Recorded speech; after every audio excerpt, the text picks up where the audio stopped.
The train whistle faded into the distance, leaving Eleanor Whitmore standing alone on the dusty platform of Redemption Creek Station. Her white silk wedding dress, which had cost her 3 months' wages from the boarding house back east, now felt like a costume from someone else's dream.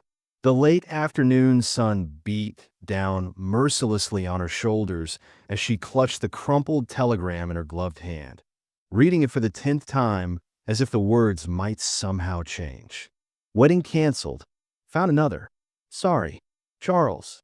Sorry. 3 years of courtship, hundreds of letters, and a promise to build a life together reduced to one word. Sorry. Eleanor's chest tightened as she looked around the small depot. A few travelers hurried past, their eyes lingering on her elaborate dress with a mixture of curiosity and pity. She could hear their whispers carried on the wind. Poor thing. Left at the altar. What's she gonna do now? The weight of their stares felt heavier than the trunk at her feet, filled with everything she owned in the world. She had sold her mother's jewelry to afford the train ticket west.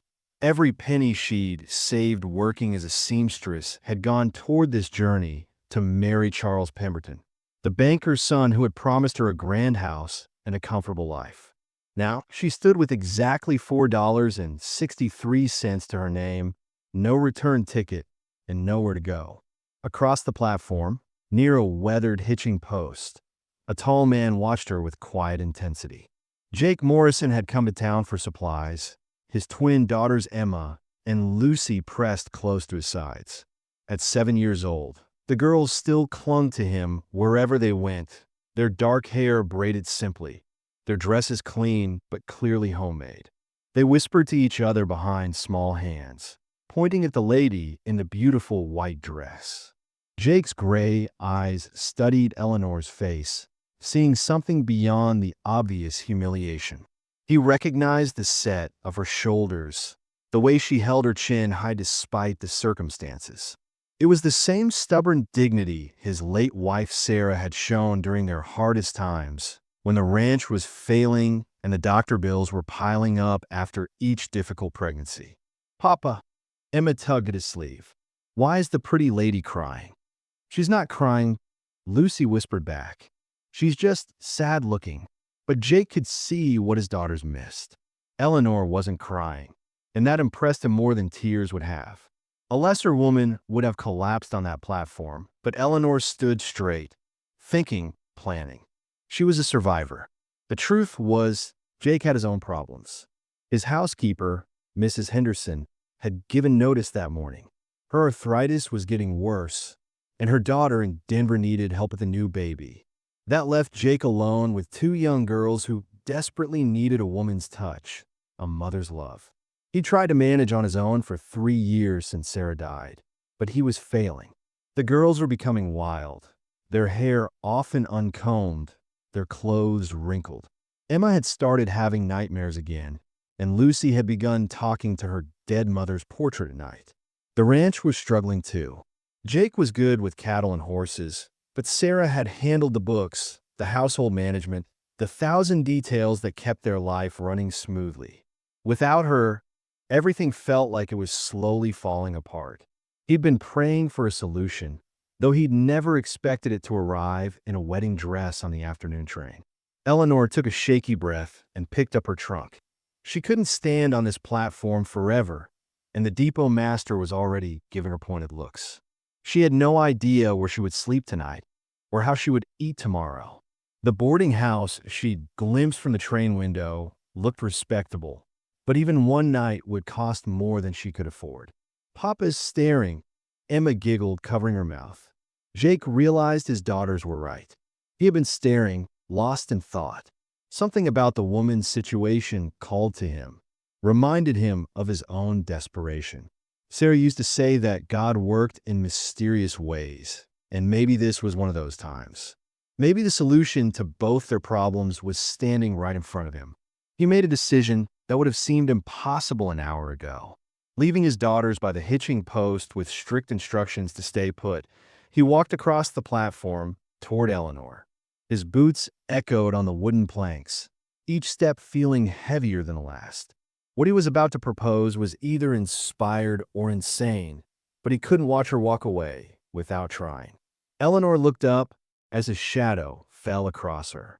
Up close, she could see he was probably in his early 30s, with work-roughened hands and the lean build of a man who spent his days outdoors.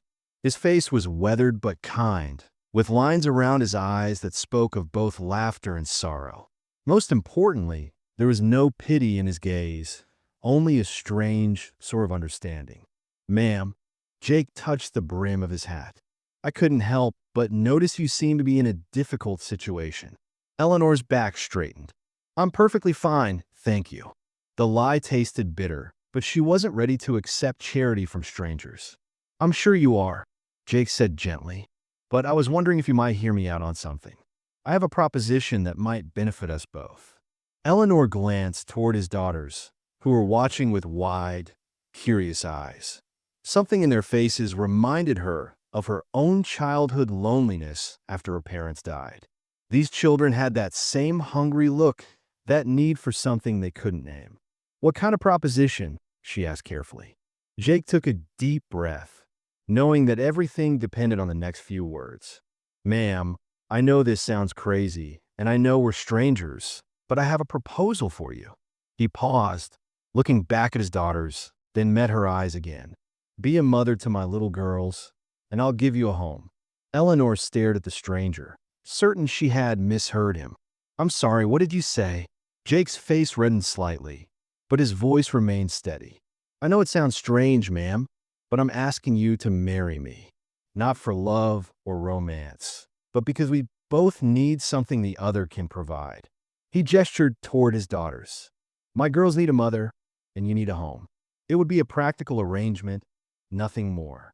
The words hung in the air between them like dust motes in the afternoon sunlight. Eleanor felt dizzy, unsure if this was really happening or if the shock of Charles's betrayal had finally driven her to hallucinations. "You don't even know my name," she whispered. "Jake Morrison," he said, extending his hand. "I own a cattle ranch about 5 miles outside town. And you are?" "Eleanor Whitmore." She shook his hand automatically, noting the calluses and the gentle strength of his grip. "Mr. Morrison, this is absolutely insane. We're complete strangers." "Yes, ma'am, we are. But sometimes strangers can help each other better than friends or family." His gray eyes held a sadness that matched her own. "My wife died 3 years ago giving birth to our son. We lost the baby too. These girls haven't had a proper mother since then, and I'm failing them every day." Eleanor looked over at Emma and Lucy, who were trying to appear busy examining their father's horse while obviously listening to every word. They were beautiful children, with their father's gray eyes and dark hair that had been braided with more care than skill. Their dresses were clean but wrinkled, and she could see where someone had tried to mend a tear in Lucy's sleeve with thread that didn't quite match. "They're lovely children," Eleanor said softly. "But Mr. Morrison, marriage is a serious commitment. You can't just marry the first woman you meet who needs help." "I'm not," Jake replied. "I've been watching you for the past 10 minutes. You could have broken down crying on this platform. You could have begged someone for help or thrown yourself on the mercy of strangers. Instead, you stood up straight and tried to figure out what to do next. That tells me you're strong, and my girls need someone strong." Eleanor's throat tightened. No one had called her strong before. Charles had always said he loved her because she was delicate and feminine, someone who needed his protection. But delicate women didn't survive what she'd been through. What exactly would you expect from this arrangement? You'd have your own room in the house. You'd help care for the girls, teach them the things a mother teaches. Maybe help with the household management, if you're willing. In return, you'd have a roof over your head, food on your table, and respect as my wife. He paused. "I'm not looking for a romantic relationship, Mrs. Whitmore. I buried my heart with my wife. This would be a partnership, nothing more." The practical side of Eleanor's mind was already calculating. She had no money, no prospects, and winter was coming. Even if she could find work in town, jobs for unmarried women were scarce and poorly paid. The alternative to his offer was likely destitution. But the romantic part of her heart, already battered by Charles's betrayal, recoiled at the idea of a marriage without love. "Papa," Lucy's small voice interrupted them. She had crept closer during their conversation, her thumb in her mouth despite being too old for the habit. "Is the pretty lady going to be our mama?" Jake's expression softened as he knelt down to his daughter's level. "That's up to her, sweetheart. Would you like that?" Lucy nodded solemnly, then looked at Eleanor with eyes too serious for a 7-year-old. "Mama Sarah went to heaven. Papa cries sometimes when he thinks we can't see. Maybe if you stayed, he wouldn't be so sad." Eleanor's heart clenched. She knelt down too, bringing herself to Lucy's eye level. "What about you, sweetheart? Would you want me to stay?" Emma's scared of the dark now, Lucy whispered conspiratorially.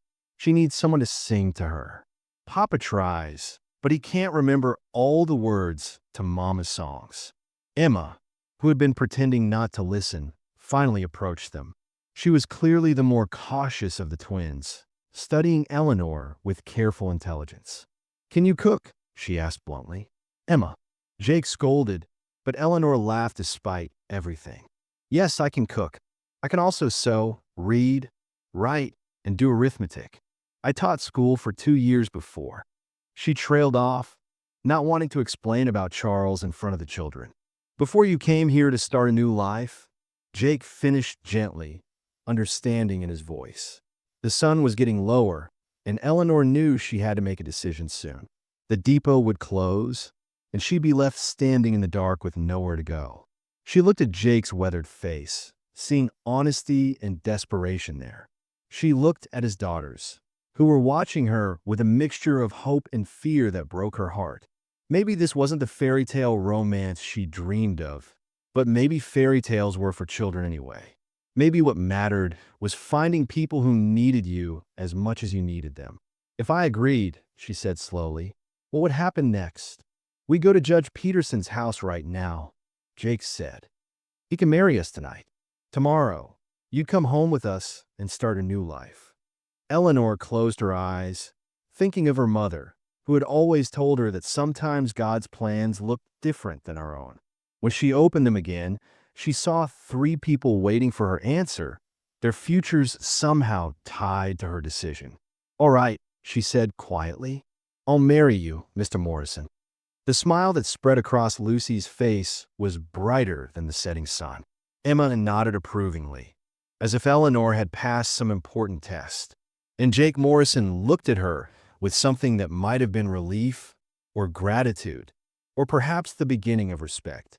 "Then let's go make you part of our family," he said, offering her his arm. As they walked toward Judge Peterson's house, Eleanor's wedding dress trailing in the dust, she wondered if she was making the biggest mistake of her life or the smartest decision she'd ever made.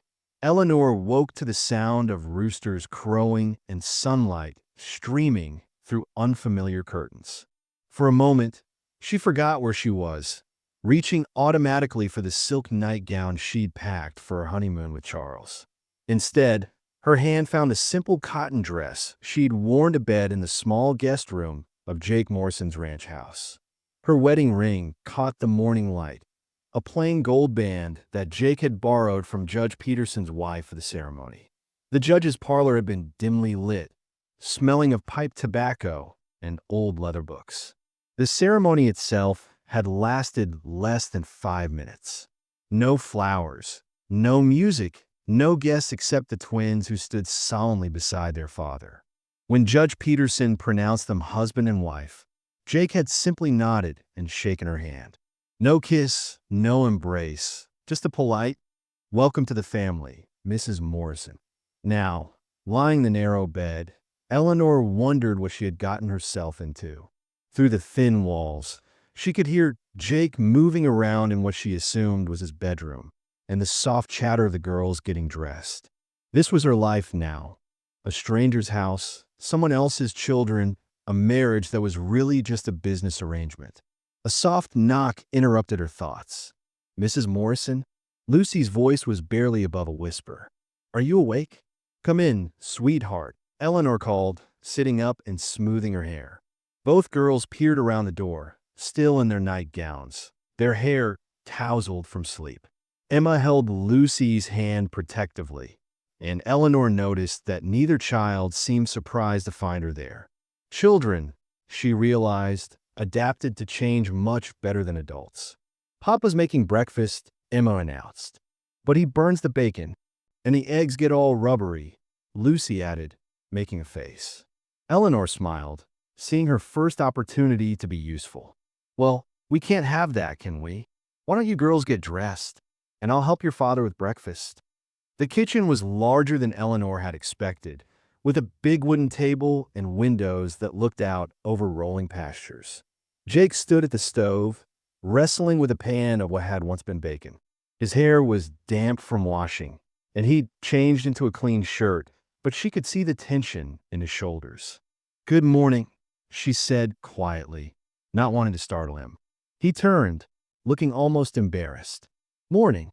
I'm not much of a cook, I'm afraid. Sarah always handled the meals. Let me help." Eleanor gently took the pan from him, salvaging what bacon she could and starting fresh with the eggs. Cooking for children is different than cooking for adults. They need things to be consistent, comforting. Jake watched as she worked, noting how naturally she moved around the kitchen, checking the coffee pot, cutting fresh bread, setting the table with the care of someone who understood that meals were about more than just food. When the girls appeared, hair brushed and faces washed, their eyes lit up at the sight of properly cooked breakfast. "It smells like Mama's cooking," Lucy said, then clapped her hand over her mouth as if she'd said something wrong. "It's okay to remember your mama," Eleanor said gently, setting a plate in front of her. "She must have been a wonderful cook. She made the best apple pie," Emma said shyly. "Papa tried to make one once, but it was—" She looked at her father apologetically. "Terrible," Jake finished with a rueful laugh. "Burned on the bottom, raw in the middle." Eleanor made a mental note to ask about Sarah's recipes. She didn't want to replace the girl's mother, but she could honor her memory while creating new traditions. After breakfast, Jake headed out to check on the cattle, leaving Eleanor alone with the girls. She spent the morning learning about their routines, their likes and dislikes, their habits and fears. Emma was the organizer, keeping track of everything, while Lucy was the dreamer, full of stories and imagination. "Can you read to us?" Lucy asked after lunch, bringing Eleanor a well-worn book of fairy tales. They settled on the front porch, the girls pressed against Eleanor's sides as she read. The afternoon was warm, and she found herself relaxing for the first time since arriving in Redemption Creek. These children were easy to love, bright, affectionate, hungry for attention and care. "Mrs. Eleanor," Emma said during a pause in the story, "are you going to stay forever?" The question caught Eleanor off guard. Yes, I think so. Would you like that?" "Papa said Mama Sarah went away because God needed her more than we did," Lucy said seriously. "Well, God needs you too." Eleanor's heart squeezed tight. "I'm not going anywhere, sweetheart.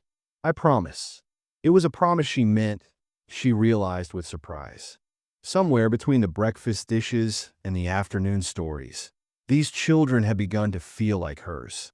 Jake returned at sunset, dusty and tired, to find Eleanor hanging laundry on the line while the girls played nearby. The sight stopped him in his tracks. It looked so normal, so much like the family life he'd lost 3 years ago that it made his chest ache. "How was your first day?" he asked, joining her at the clothesline. "Good," Eleanor said, pinning one of Emma's dresses to the line. "The girls are wonderful, Jake. You've done a fine job with them." Something in her voice made him look at her more closely. She seemed more relaxed than she had yesterday, as if some of her tension had eased. "They like you," he said. "I can tell. I like them too." Eleanor hesitated, then added, "They miss their mother very much." "I know. I've tried to be enough for them, but—" He shrugged helplessly. "You are enough," Eleanor said firmly. "You're their father, and they adore you. But everyone needs mothering sometimes, even grown men." Something in the way she said made Jake's pulse quicken, but before he could respond, Lucy came running over with a scraped knee from falling off the porch steps. Without thinking, Eleanor swept the child into her arms, examining the injury and murmuring soothing words while Jake fetched the medical supplies. As Eleanor cleaned and bandaged Lucy's knee, Jake watched his daughter's face relax from tears to trust. Lucy snuggled against Eleanor's shoulder, completely comfortable, completely safe. It was the first time since Sarah's death that either of his girls had turned to someone else for comfort. "There," Eleanor said, pressing a kiss to Lucy's forehead. "All better." "Mama Eleanor," Lucy whispered, trying out the name. Eleanor's breath caught, and she glanced at Jake uncertainly. He nodded, his throat too tight to speak.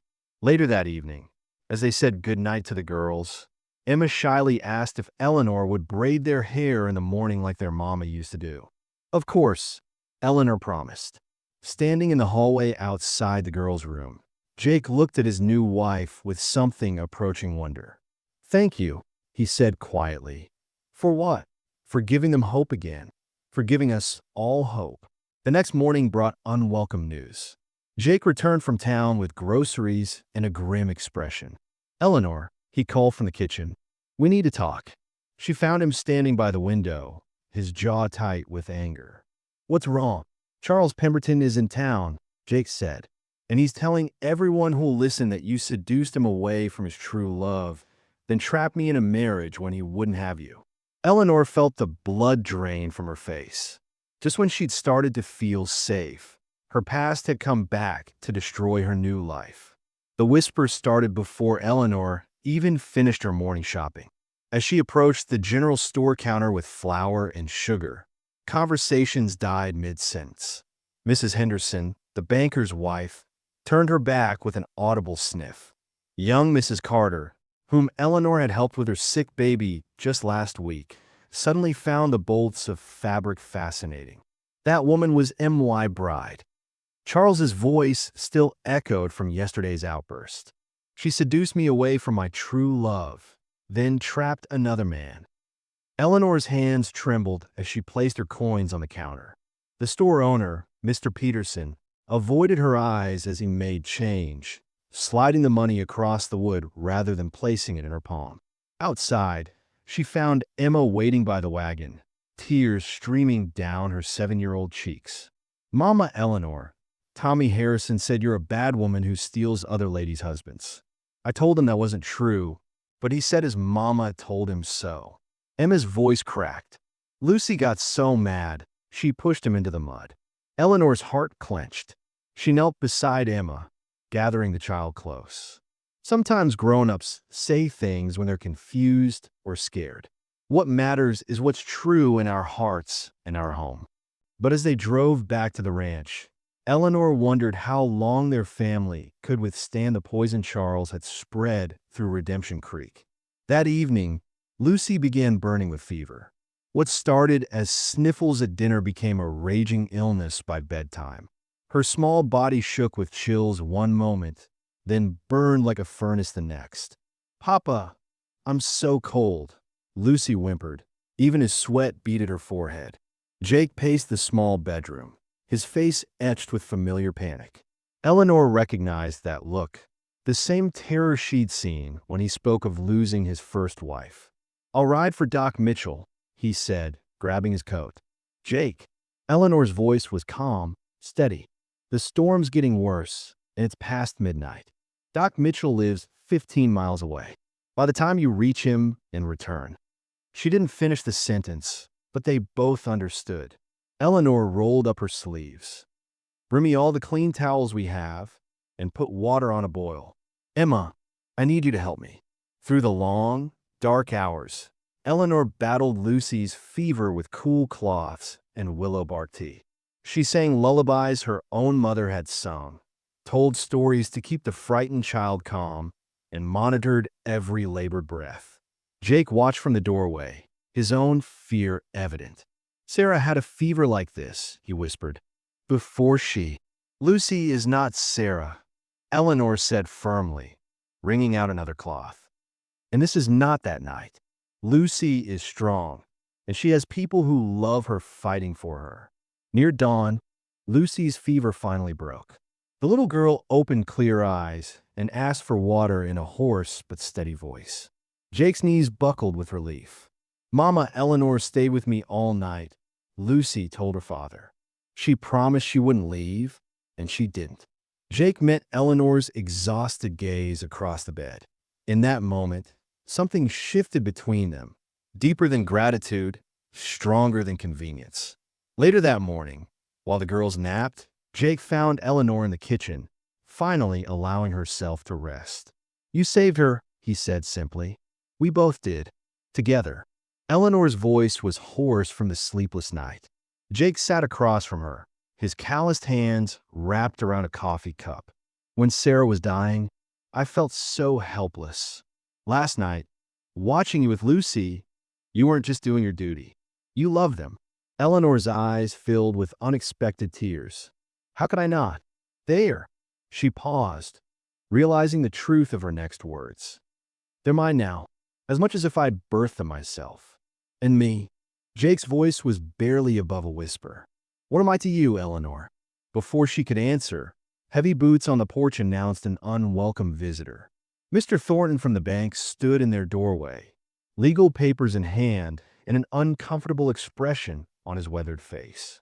"Jake, I'm sorry to disturb you, but I can't put this off any longer. The bank needs payment on your loan. Full payment. By week's end." Jake's face went pale, but we agreed on monthly payments. I've never missed one. That was before. Thornton glanced at Eleanor, then back to Jake. "Look, there's been talk about your circumstances. The board feels your judgment might be compromised. They want to minimize risk." "How much?" Eleanor asked quietly. $800. The number hung in the air like a death sentence. Jake's jaw worked silently. They both knew he didn't have a tenth of that amount. After Thornton left, Jake slumped at the kitchen table, his head in his hands. "I've lost everything. First Sarah, now this place. Where'll I take the girls?" Eleanor watched him for a long moment, then quietly left the room. She returned with a small wooden box and placed it before him. "What's this?" "Open it." Inside lay neat stacks of bills, more money than Jake had ever seen at once. His eyes widened. "Eleanor, where did this come from?" "My inheritance. From my grandfather's estate." Her voice was steady, matter of fact. "It's enough to pay the bank, and have plenty left over for improvements to the ranch." Jake stared at the money, then at her. "You give this up? For us." "It's not giving it up. It's investing it in my family.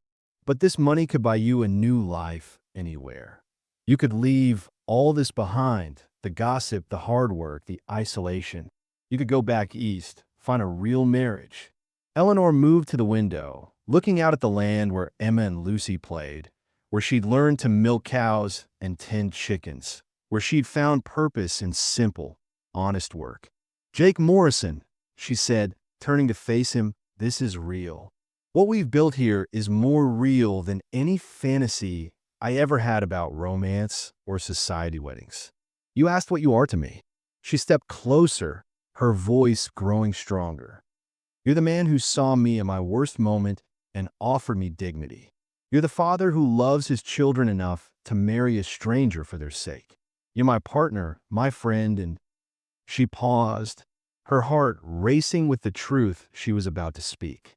"And somewhere along the way, you became the man I love."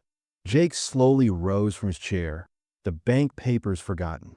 For the first time since she'd known him, his guarded expression cracked completely open.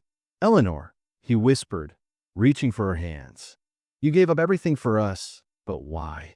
The question hung between them, heavy with possibility and the weight of unspoken feelings, as the afternoon sun streamed through their kitchen window, illuminating what had started as convenience and somehow, impossibly, become love. Jake's question hung in the air between them like a bridge neither dared cross. Eleanor's hands trembled in his as the weight of her confession settled around them.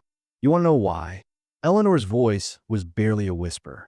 "Because for the first time in my life, I'm needed. Not wanted for my inheritance or social connections, but truly needed. Emma needs someone to braid her hair and teach her to read. Lucy needs someone to sing her to sleep when nightmares come. And you, she paused, her eyes searching his face. You need someone who sees the good man beneath all that guilt you carry. Jake's thumb traced across her knuckles. Guilt. About Sarah. About feeling like you failed her. Eleanor stepped closer, her voice growing stronger. Jake, you didn't kill your wife. You loved her. You tried to save her. And when you couldn't, you honored her memory by raising her daughters with tenderness. That's not failure. That's love. Something cracked in Jake's carefully constructed walls. I should have gotten the doctor sooner. Should have. Should have what? Changed the will of God. Eleanor's free hand touched his cheek. Jake Morrison, you are a good man who deserves to be happy. Your daughters deserve to see their father smile. And I, her courage almost failed her. I deserve to love and be loved, not as a convenience, but as a choice. Jake's eyes darkened with emotion. Eleanor, when I made that proposal at the train station, I thought I was saving you. I never imagined you'd end up saving us all. The space between them seemed to shrink. Eleanor could feel the warmth of his breath, see the flecks of gold in his brown eyes. Jake, Mama Eleanor, Papa. Emma's urgent voice shattered the moment. There's men coming up the road. Through the window, they saw a small procession approaching. Charles Pemberton on a fine black horse, followed by Sheriff Morrison and two other men Eleanor didn't recognize. Her stomach dropped to her boots. What does he want now? Jake muttered, but Eleanor already knew. The money. Charles had somehow learned about her inheritance. Jake stepped protectively in front of her as the men reached the porch. Charles dismounted with theatrical flair, his city clothes pristine despite the dusty ride. Sheriff, I demand you arrest this woman for fraud and bigamy, Charles announced loudly enough for the neighbors to hear. Eleanor Whitmore entered into a fraudulent marriage while still legally bound to me. Sheriff Morrison, a weathered man in his 50s, removed his hat respectfully. Ma'am, sir, I'm sorry to disturb you, but Mr. Pemberton has made some serious allegations. What allegations? Jake's voice was deadly quiet. Charles produced a folded document with a flourish. A binding engagement contract signed by Eleanor's father and myself. In the eyes of the law, she was already promised to me when she married you, Morrison, which makes your union invalid and her guilty of fraud. Eleanor's blood ran cold. She remembered her father mentioning such a document, but she'd assumed Charles's abandonment had voided it. Even if that were true, Jake said, you abandoned her, left her stranded with nothing. A temporary postponement, Charles said smoothly. I had urgent business to attend to. I never formally released her from our agreement. Sheriff Morrison looked uncomfortable. Ma'am, I'll need you to come into town to sort this out. Judge Hartwell wants to examine the documents. No. Jake stepped forward, his hand moving instinctively toward his gun belt. You're not taking my wife anywhere. Jake, don't. Eleanor placed a calming hand on his arm. If I've done nothing wrong, then we have nothing to fear from the truth. But even as she spoke, doubt crept into her heart. Had she unknowingly entered into bigamy? Could she lose everything she'd found here? Charles's smile was predatory. Oh, but there's more, Sheriff. I have it on good authority that Miss Whitmore, excuse me, Mrs. Morrison, recently came into a substantial inheritance. $800 at least. Quite convenient timing, wouldn't you say? The implication was clear. Charles wanted to paint her as a fortune hunter who'd trapped Jake for his ranch, then used her money to ensure he couldn't escape. That's a lie, Jake snarled, but Charles held up a hand. Is it? Ask her, Morrison. Ask your wife why she really married you. Eleanor felt the world tilting beneath her feet. Charles was twisting everything, making her sacrifice look like manipulation. Sheriff, she said with as much dignity as she could muster, I'll come willingly, but I insist on being allowed to explain myself before Judge Hartwell. As they prepared to leave, Emma and Lucy clung to Eleanor's skirts, tears streaming down their faces. Don't let them take Mama Eleanor away. Lucy sobbed. She's not going anywhere permanent, Jake promised, but his voice lacked conviction. Eleanor knelt before the girls, memorizing their faces in case this was goodbye. Listen to me, both of you. No matter what anyone says, no matter what happens, you are loved. You are precious, and you have the strongest, most wonderful father in the world. But what about you? Emma whispered. Eleanor's throat closed. We'll see what God has planned. The ride to town felt like a funeral procession. Charles rode beside the sheriff's wagon, regaling anyone within earshot about Eleanor's deception. By the time they reached the courthouse, half the town had gathered. Judge Hartwell, a stern man with steel-gray hair, examined Charles's document by lamplight while the courtroom buzzed with whispers. Eleanor sat straight-backed in the defendant's chair, acutely aware of every pointing finger and scandalized whisper. This appears to be a legitimate engagement contract, Judge Hartwell finally pronounced. Signed by your father and witnessed properly. Charles's triumph was obvious. Your Honor, I demand this fraudulent marriage be annulled immediately, and that Eleanor be returned to my custody along with any assets she may have acquired. Now hold on. Jake stood up from the gallery, his voice cutting through the murmurs. That man abandoned my wife at the train station, left her with nothing. If their engagement had any validity, he voided it with his actions. Mr. Morrison, the judge cautioned, you'll have your turn to speak.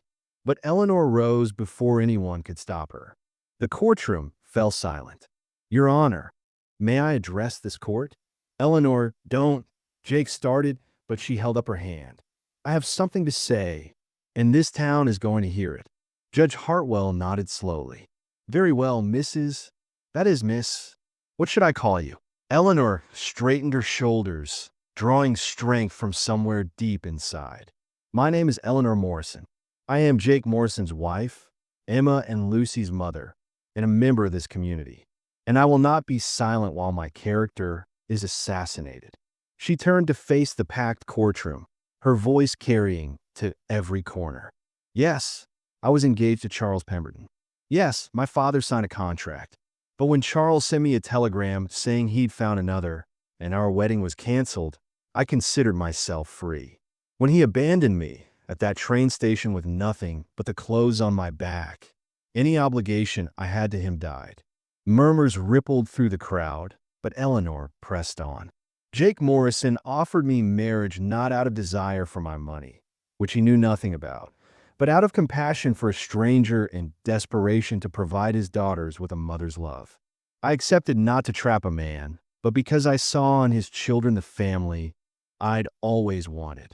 Her voice grew stronger with each word. Yes, I used my inheritance to save our ranch. Not to control my husband, but because a family protects each other. Because home is worth fighting for. Because love, real love, means sacrifice. Charles jumped to his feet. Pretty words, but she was still legally bound to me. Eleanor turned to face him directly, her eyes blazing. Mr. Pemberton, you made your choice when you chose another woman over me. You don't get to change your mind now that you've discovered I'm happy without you. The courtroom erupted in whispers. Judge Hartwell banged his gavel for order. Furthermore, Eleanor continued, her voice cutting through the noise, if this court believes I should be bound by a contract my father made without consulting my heart, then what kind of justice is that? Should I be bought and sold like cattle? Should my daughters watch their mother be handed over to a man who has already proven himself faithless? Jake stood then, moving to Eleanor's side. Your Honor, I'd like to say something. Mr. Morrison? Jake's voice was quiet but carried absolute conviction. I married Eleanor Morrison in good faith. She married me in good faith. We've built a family together, made a home together, and love each other. If there are legal technicalities to sort out, we'll sort them out. But I'll be damned if I'll let any man, contract or no contract, take my wife from me. The judge studied both men, then turned his attention back to Eleanor. Mrs. Morrison, I have one final question, and I want the absolute truth. This court needs to know." He paused, his eyes boring into hers. "Did you marry Mr. Morrison under false pretenses? And in your heart, do you consider yourself legally bound to Mr. Pemberton?" The entire courtroom held its breath. Eleanor felt Jake's presence beside her, sensed Emma and Lucy in the gallery behind her, and faced the moment that would determine her family's future. The weight of truth, love, and justice balanced on her next words. Eleanor stood before the packed courtroom, every eye fixed upon her. The weight of her family's future pressed down like a physical force, but she drew strength from Jake's steady presence beside her and the memory of Emma and Lucy's trusting faces. "Your Honor," she began, her voice clear and unwavering, "I married Jake Morrison with complete honesty about my circumstances. I told him about my abandoned engagement, my lack of family, my need for a home. As for being bound to Mr. Pemberton," she turned to look directly at Charles, who sat forward eagerly. "A contract signed without the bride's consent, abandoned by the groom's own choice, has no power over a woman's heart or future."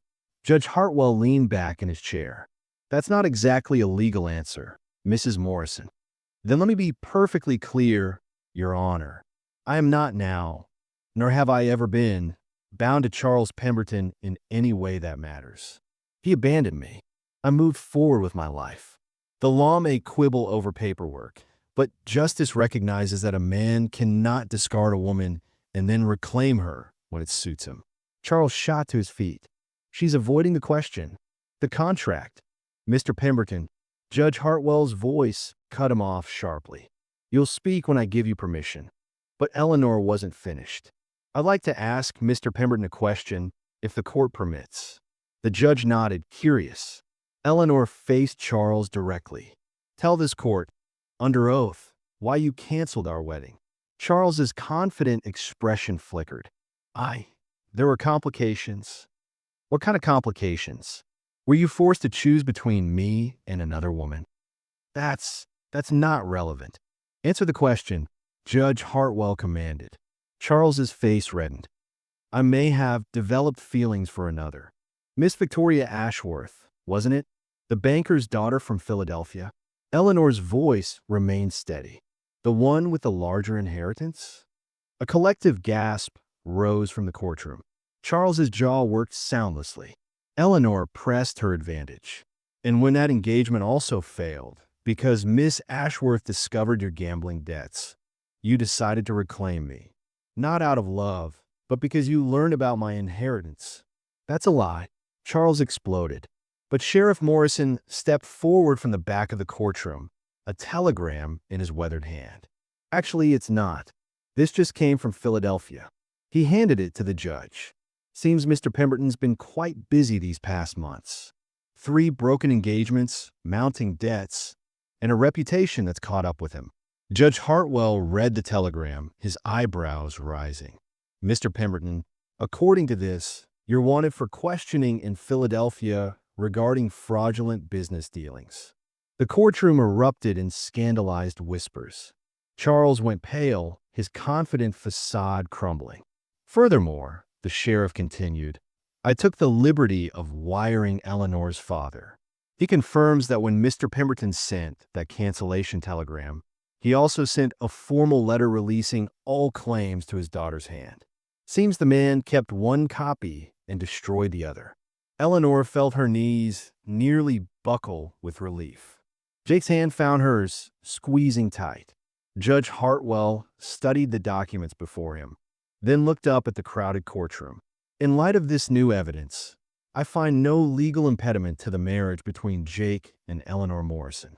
The engagement contract in question was legally dissolved by mutual agreement. Mr. Pemberton's written release confirms this." But before anyone could celebrate, Charles made one last desperate play. "What about the money?" he demanded. "She used her inheritance to trap Morrison. Ask them. They'll tell you he was facing foreclosure until she conveniently appeared with $800.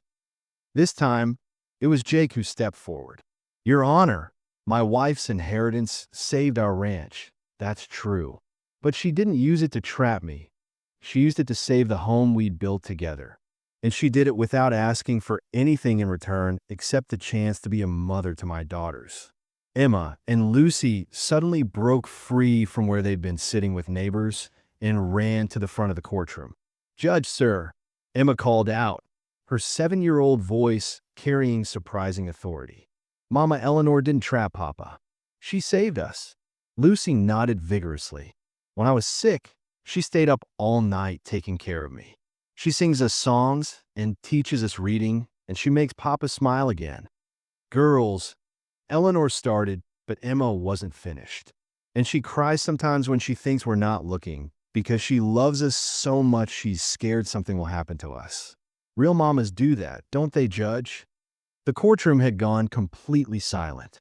Judge Hartwell, a father himself, looked down at the two determined little faces.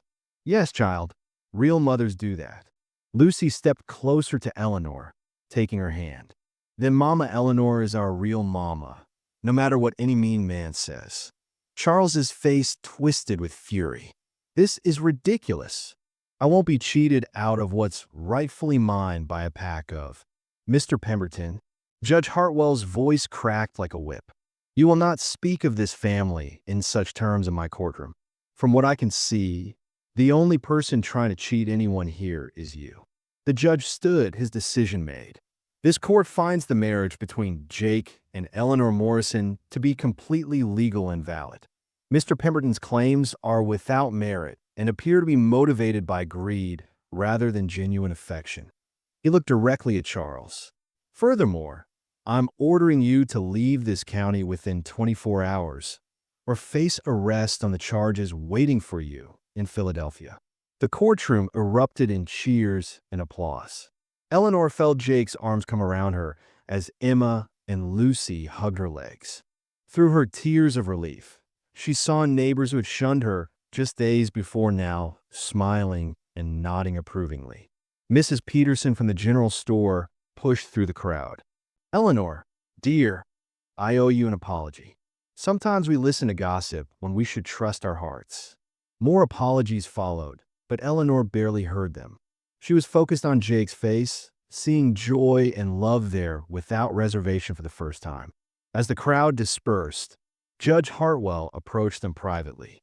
"Mrs. Morrison, you showed remarkable courage today. And Mr. Morrison, you're a fortunate man." Jake's arm tightened around Eleanor's waist. "Don't I know it, Your Honor?" Outside the courthouse, under the star-filled Wyoming sky, Jake finally did what they'd been interrupted from doing that morning. He cupped Eleanor's face in his hands and kissed her, not with desperation or convenience, but with the deep, abiding love of a man who had found his true partner. "I love you, Eleanor Morrison," he whispered against her lips. "And I love you, Jake Morrison, all of you, forever." 1 year later, Eleanor stood in the doorway of their expanded ranch house, one hand resting on her rounded belly where their child grew strong and healthy. The morning sun painted the prairie golden, and she could hear Jake's laughter mixing with Emma and Lucy's shrieks of delight as he chased them around the vegetable garden she'd planted. The ranch prospered now, with new cattle and improved buildings. The townspeople of Redemption Creek had long since accepted her as one of their own. She helped at church socials, tended sick neighbors, and taught reading to children whose parents had little education. A letter lay on the kitchen table from her friend Margaret back in Boston, full of sympathy for Eleanor's unfortunate circumstances and suggestions for how she might return to decent society. Eleanor smiled, crumpling the letter gently. Her circumstances were anything but unfortunate. "Mama," Lucy called, running toward the house. "Papa says the baby's going to be born soon." "Not too soon, sweetheart." Eleanor laughed, smoothing Lucy's hair. "But soon enough." Emma appeared, more reserved but equally excited. "Will you still love us the same when the baby comes?" Eleanor knelt carefully, gathering both girls close. "Listen to me. Love isn't a finite thing that gets used up. The more people you love, the more love you have. This baby will make our family bigger, but it won't make my love for you any smaller." Jake approached, his shirt sleeves rolled up and his hair tousled from play. At 32, the lines of grief and worry that had marked his face when they first met had been replaced by laugh lines and contentment. "Where are my girls plotting?" he asked, pulling Eleanor to her feet and kissing her temple. "Just making sure everyone knows they're loved," Eleanor said, leaning into his solid warmth. "Well, in that case," Jake looked around at his family, his wife, his daughters, and the child they'd created together. "I think we're all set." As the sun climbed higher over their land, Eleanor Morrison marveled at the journey that had brought her here. She'd started as an abandoned bride with nothing but the clothes on her back and a heart full of broken dreams. Now she was a wife, a mother, a partner in every sense of the word. She'd found something better than the fairy tale romance she'd once imagined. She'd found real love, the kind built on choice and commitment and daily acts of care. Charles Pemberton was just a memory now, last heard from in a Denver jail. But Eleanor rarely thought of him anymore.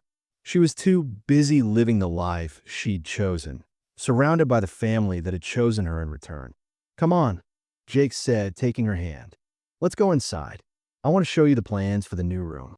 Eleanor smiled, her free hand resting on her belly where their future kicked gently against her palm. "Lead the way, Mr. Morrison." And together, with their daughters running ahead and their love proven stronger than any obstacle, the Morrison family walked into their home. A home built not on convenience or desperation, but on an enduring foundation of love freely given and gratefully received.